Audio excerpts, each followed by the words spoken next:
Interestingly, Ernie in his freshman year at St. Joe's played football. Ernie was about 105 pounds and he played slot receiver.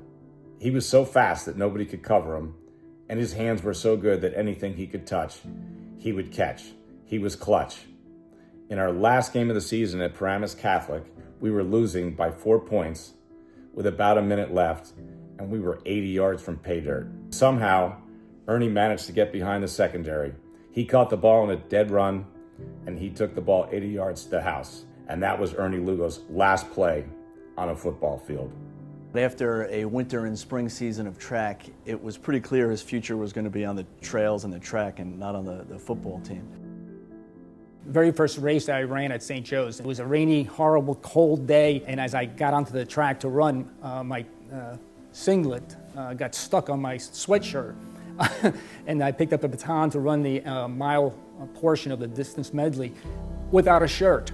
And so here it is, the rain's falling on me, and the crowd is kind of laughing at me, but we still won, and that's what really counts.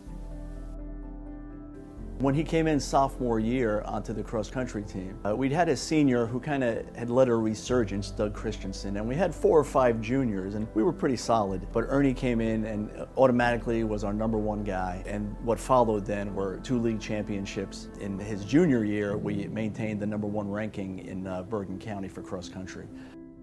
Ernie certainly deserves to be in the Hall of Fame, both because of his individual accomplishments, which are numerous. He has some of the top Bergen County times at both Garrett Mountain and Van Cortlandt Park in the Bronx. Numerous league, county, state sectional championships, all-state recognition. But you have to also recognize the impact he had on others.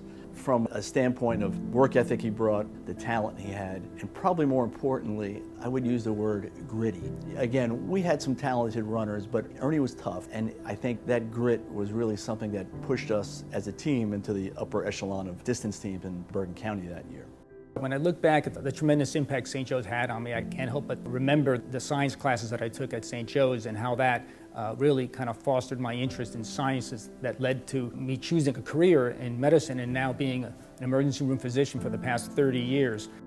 And on my faith, St. Joe's is where the seeds of my faith were planted and that later on blossomed into my faith with Christ as my Lord and Savior.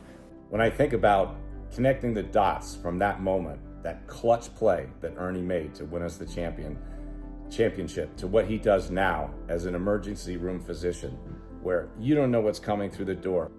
Ernie has this quiet confidence, and he's clutch, and he is the person that you would want to have in your corner in a moment of crisis. I can't help but be incredibly honored and humbled to be inducted into this Hall of Fame.